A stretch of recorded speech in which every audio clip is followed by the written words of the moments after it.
네, 이번 김정일 추모 2주기 행사는 전 세계 언론의 관심을 받았죠. 극단적 방법의 장성택 처형 이후 북한의 움직임을 엿볼 수 있기 때문입니다. 자, 엿보는 거였습니다. 북한은 세계 언론이 엿본다는 것을 알고 있었습니다. 그래서 이 순간순간이 자의적으로 연출이 됐거나 또는 계산을 했던 것으로 이렇게 분석이 되고 있습니다. 지금부터 사진으로 다시 한번 들여다보도록 하겠습니다. 주목되는 순간 지금부터 준비를 해보도록 하겠습니다. 홍현익 세종연구소 수석연구위원 나왔습니다. 안녕하십니까? 안녕하십니까? 예. 자, 사진 바로 들어가 보도록 하죠. 네. 이제 주목되는 순간인데요. 이게 어제 이제 주석단의 모습입니다. 바로 이 하단에 앉는 사람들이 누구인지가 제일 이제 궁금했거든요. 사진을 더 간으로 들어가 보도록 하죠. 자, 김정은의 중심을 봤을 때 왼쪽이 당 그리고 뭐 정 쪽의 이제 간부들 그리고 오른쪽은 이제 주로 이제 군 쪽 간부들인데요. 김영남이 가장 가까운 데 앉았고 이 군 쪽에서는 최룡해가 가장 가까이 앉았습니다. 어떻게 분석하십니까? 네. 저 위쪽에서부터 보시면 김영남은 이제 상징적인 국가 원수고요. 예. 서열은 사실 10위권 바뀝니다. 김영남이요? 네, 박봉주는 장성택하고도 가깝다고 여겨졌지만 장성택이 다루던 경제 분야를 이제 전담해서 앞으로 끌고 나갈 사람이고요. 예. 총리입니다. 예. 황순이, 김철만 이분들은 빨치산 원로에서 상징적으로 모신 것 같아요. 그러니까 이 황순이라든가 네. 네. 김철만 같은 경우는 특별하게 뭐 당에서 어떤 역할을 한다기보다는 그렇죠. 그런 인물들이라는 네, 거죠. 그 김일성과 같이 빨치산해서 1918년 19년생입니다. 나이가 엄청 많은데 상징적으로 우리는 원로를 존중한다 이렇게 해서 앉힌 거고. 예. 김기남은 이 사람 사회 본 사람, 이 그렇죠. 선전 담당 비서, 예. 이 사람 박도춘 저 군수 담당이고요. 예. 특별하게 네. 이제 당 쪽에서는 큰 뭐 변화나 이런 건 없었다고 봐요. 큰 변화는 없습니다. 예. 네, 사실. 자, 그러면 이제 군 쪽으로 보도록 하겠습니다. 예. 군 쪽에 최용해는 지금 2인자로 부상하고 있는데 작년에도 사실 최춘식 그 제2자연과학원 원장이 있었는데 예. 이 사이에 예. 김정은하고 그때는 로켓 발사 성공 때문에 상징적으로 앉혔던 거고요. 작년에도 2인자였습니다. 장성택과 같이. 예. 여기 제일 주목되는 건 장성택과 김경희가 없다는 거죠. 물론. 그렇죠. 예. 그다음에 리영길 새로 등장한 총참모장, 예. 인민무력부장, 예. 그다음에 최태복은 최고의 의장, 예. 김영춘은 군원로, 인민무력부장 그렇죠. 했던 사람이죠. 그래서 군부. 예, 화면을 좀 보면 이 장정남부터 이 오른쪽으로 쭉 가도록 하죠. 이 세 사람. 이 세 사람이 이른바 권력 3인방이라는 거 아니겠습니까? 권력 그렇죠. 3인방. 네. 이 세 사람이 이제 김정은의 그 눈에 들려고 서로 이렇게 경쟁을 하는 그런 체제가 되지 않겠습니까? 이 세 사람의 권력 구도도 앞으로 좀 주목될 것 같은데요. 그러나 무엇보다도 최룡해는 군인이 아닙니다. 예. 하사관 의무 병역하고 당뇨로 계속 크다가 장성택이 키워준 사람이고요. 예. 청년공산당 하다가 장성택이 키워서 2인자까지 만들어줬는데 이 사람이 어떻게 보면은 장성택을 배반한 셈이죠. 예. 최연의 빨치산 김일성 동지 최연의 아들이고 인민무력부장 했던. 예. 그리고 그래서 이제 최근에는 자기 아버지처럼 충성을 다하자 이게 뭐 명분을 가지고 하고 예. 이 사람은 이제 그 야전군을 옮기는 사람이니까 중요한 구테타하면 이 사람이 할 사람이고요. 이 사람은 행정 보는 사람입니다. 국방부 장관이지만 서열 3위입니다. 아하, 알겠습니다. 자, 그럼 관심을 끄는 것은 김정은이 어제 어떤 표정이었느냐 이제 이 부분인데요. 이제 김정은으로 들어가 보도록 하겠습니다. 자, 김정은의 사진인데요. 표정부터가 약간 좀 이렇게 굳은 표정으로 일관을 했고요. 뭔가 이렇게 뚱하고 좀 삐딱하게 앉아있고 이런 표정이었거든요. 이게 뭐 어떤 정치적 함의나 의미를 좀 주려고 하는 거겠나요? 일단 기본적으로 뭐 자기 권위를 나타내려고 뭐 아버지 2주기니까 웃을 수는 없죠. 예. 그러나 제가 보기에는 뭔가 불만에 차 있는 표정이에요. 예. 이게 그저께 과음했을 가능성도 있고요. 물론 그런 얘기도 있더라고요. 네, 왜냐하면 초점을 잃어버리고 있어요. 눈에 초점이 별로 없고 예. 과음했을 가능성이 꽤 크고요. 예. 그러나 그거보다도 더 중요한 건 김경희와의 연관서를 전 얘기하고 싶습니다. 김경희가 그럼 왜 안 나왔느냐?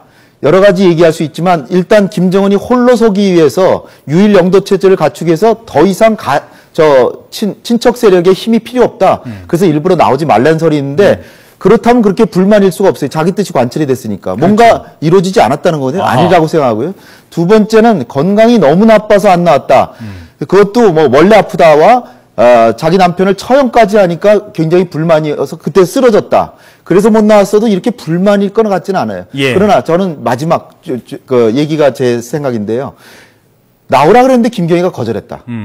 어떻게 하겠습니까? 고모가 안 나오겠다는데. 예. 그래서 이 고모를 강제로라도 끌고 오려고 했는데 고모기 때문에 어떻게 할 수도 없고 그래서 향후에 고모를 어떻게 할 거냐. 또 이 고모가 나왔으면은 장성택 처형에 대한 명분과 정당성을 얻는데 안 나왔기 때문에 예. 굉장히 불만에 찬 표정이 아닐까 저는 그렇게 추측하고 예. 있습니다. 그리고 또 하나 이제 저희들이 관심을 부는 부분이 눈썹 부분이었습니다. 네. 눈썹이 반토막이 났어요. 지금 화면에 네. 가까이 보면요. 그렇죠. 원래 네. 당초에 그 과거 사진과 좀 비교를 한번 일단 해보도록 할까요? 과거 사진을 보면요. 예전 사진인데요. 눈썹이 그래도 어느 정도 일반 그 길이가 나옵니다. 근데 네. 어제 사진을 보면요. 상당히 짧아졌어요. 그래서 이쪽 뒷부분, 이 지금 파란색으로 칠한 이 부분이 지금 잘려나간 거 아니냐. 이런 얘기가 나오고 있거든요. 홍 박사님은 이제 눈썹 전문가, 이미지 전문가는 아니시기 일부러 때문에. 잘랐겠죠. 예. 일단 저희들이 이 부분에 대해서 얘기를 들을 수 있는 전문가를 전화로 연결했습니다. CMK 이미지 코리아의 조미경 대표가 연결돼 있는데요. 눈썹 관련해서 간단하게 질문 드리도록 하겠습니다. 안녕하십니까? 네, 안녕하십니까? 예. 사람의 얼굴에서 이 눈썹이 차지하는 거는 어떤 정도의 그 이미지, 비중을 차지합니까? 네, 인상학에서 관상은 심리학과 같이 확률을 가지고 이제 말씀을 드리겠습니다. 예. 눈썹은 사람의 성향을 나타내기 때문에요. 진한 눈썹은 좀 장형이라고 해서 행동 중심적인 사람이 많고, 예. 눈썹이 연한 사람은 머리형으로서 분석적인 사람이 많습니다. 예. 사실 눈썹이 짙기는 어떤 것이 좋다 나쁘다라는 것은 없다라는 거죠. 예. 다만 이제 눈썹은 수면과 문서에 속합니다. 그러므로 이제 눈썹은 끊어지면 좋지 않다라는 건데요. 예. 특히 이제 이렇게 이미지 전략에 있어서 눈썹은 눈보다 길어야지 좀 더 귀해 보이고 안정감 있는 모습으로 보일 수가 있습니다. 예. 근데 왜 잘랐을까요? 안정감 네. 있는 눈썹을. 그래서 김정희 국방위 제1위원장은 눈썹이 좀 반토막이 나 있는 이유 중에 하나가 예. 사람은 심상, 마음의 상태에 따라서 그대로 이제 보여지기 때문에 좀 마음의 상태가 불안하면 눈썹 산이 올라가죠. 아하. 좋지 않는 인상을 감추기 위해서 눈썹 끝을 수정을 했는데 심기 불편한 마음의 상태가 얼굴 전체에 오히려 두드러지게 나타나서 그 결과를 보이고 있는 거죠. 예, 알겠습니다. 네, 오늘 말씀 고맙습니다. 네, 고맙습니다. 예, 지금 저희들이 지금 얘기를 들었습니다만 간단하게 다시 얘기를 하면요. 왜 우리 만화 그릴 때요. 눈썹을 화난 사람 그릴 때는 눈썹을 이렇게 올려버립니다. 화나 보이잖아요. 근데 이 화나 보이는 거를 줄이기 위해서 눈썹을 끝을 잘랐더니 그냥 이렇게 끝냈다. 뭐 이런 얘기도 있습니다. 이렇게 어떤 그 북한 전문가 입장에서 봤을 때는 네. 어떤 건지 간단하게 설명 좀 해주시죠. 글쎄요, 자기 표정을 잘 안 읽히게 하기 위해서 그런, 그 미용법을 이용했다, 이렇게 생각이 되는데, 예. 저는 어저께 좀 굉장히 불안했던 게, 지금 그 장성택 일파에 대한 숙청의 속도가 좀 느리게 속도 조절이 되고 있는데, 예. 어저께 저렇게 잔뜩 불만에 찬 표정과 그 분노에 찬 표정을 한 걸로 봐서, 예. 숙청이 또 계속되지 않을까, 저는 오히려 그게 걱정이 되더라고요. 예, 알겠습니다. 자, 그러면 다음 사진 계속 분석해 보도록 하겠습니다. 자, 이번에는 리설주입니다. 리설주의 모습인데요. 금수산 태양궁전 참배하러 가는 모습입니다. 팔짱을 낀 다정한 모습입니다요.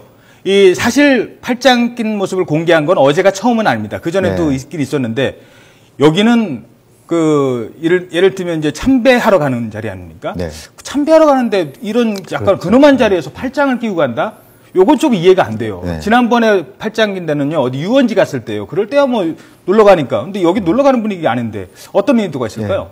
뭐 북한 주민이나 전 세계를 향해서 우리 부부는 아무 문제 없다. 예. 이거를 이제 과시하려고 애정을 보여주는 그런 거라고 보고요. 저는 뭐 애초부터 이설주는 별 한간의 소문과 큰 연관이 없을 거라고 저는 보고 있었습니다. 예, 그렇군요. 그러니까 이제 연관이 없었기 때문에 이런 모습을 의도적으로 네. 더 의도적으로 보여줬다. 하여튼 소문은 소문이니까 예. 소문을 불식시키기 위해서 의도된 연출을 했다라고 볼 수 있습니다. 예, 알겠습니다. 그리고 다시 다른 얘기입니다만 뒤에 이 순서는 어디를 걸어가도 다 똑같아요. 그죠? 그렇죠. 이 순서, 그다음에 요 순서도 네. 똑같은 그런. 그거 어기면은 살아남기 어렵죠. 예. 여기서 주머니에 손 넣었다가 큰일 나는 거예요. 그건 여긴 금수산 태양궁전인데 이건 예. 있을 수도 없는 일. 알겠습니다. 자, 마지막으로 한 장만 더 살펴보도록 하겠습니다. 자, 이제 안에 들어갔어요. 안에 들어갔는데 1주기 때와 2주기 때가 서 있는 자리가 다릅니다. 참 미묘한 거 하나인데요. 전 세계가 엿본다고 하지 않습니까? 엿보는 걸 다 알고 있었던 것 같습니다. 자, 빨간 줄이죠. 2주기 때는요, 앞에 이렇게 나와 있지 않습니까? 1주기 때는 한 줄로 있었습니다. 네. 보시는 것처럼. 이 앞에 그 자막을 조금만 빼주시겠습니까? 네. 한 줄로 이렇게 쭉 나란히 있었는데, 같이 서 있는 것과 내가 한 발짝 앞서 있는 것, 이건 좀 다른 의미인 것 같은데요. 네. 어떻습니까? 단연 다르죠. 김정일이는 만 3년을 채우고 탈상을 했는데, 예. 북한의 본래 탈상은 만 2년 끝나고 3년째 될 때 탈상이래요. 근데 예. 김정일이가 1년 더 했던 거고, 김정은은 어저께 탈상을 한 것 같습니다. 이제는 과거에는 김경희와 장성택, 최룡희하고 같은 선에 섰는데 예. 이제 완전히 한 발 앞서서 아무도 나와 같은 반열에는 아무도 없다. 단지 내 부인 이설주뿐이다. 아하. 이걸 이제 과시하는 거죠. 이제 유일영도 체제, 홀로서기가 완성됐다는 걸 선언하는 순간이라고도 볼 수 있겠습니다. 예, 알겠습니다. 자, 이렇게 작은 것 하나하나에도 북한 측이 이미지 정치에 신경을 쓴 것 같습니다. 지금까지 세종연구소 홍현익 수석연구위원이었습니다. 오늘 말씀 고맙습니다. 감사합니다.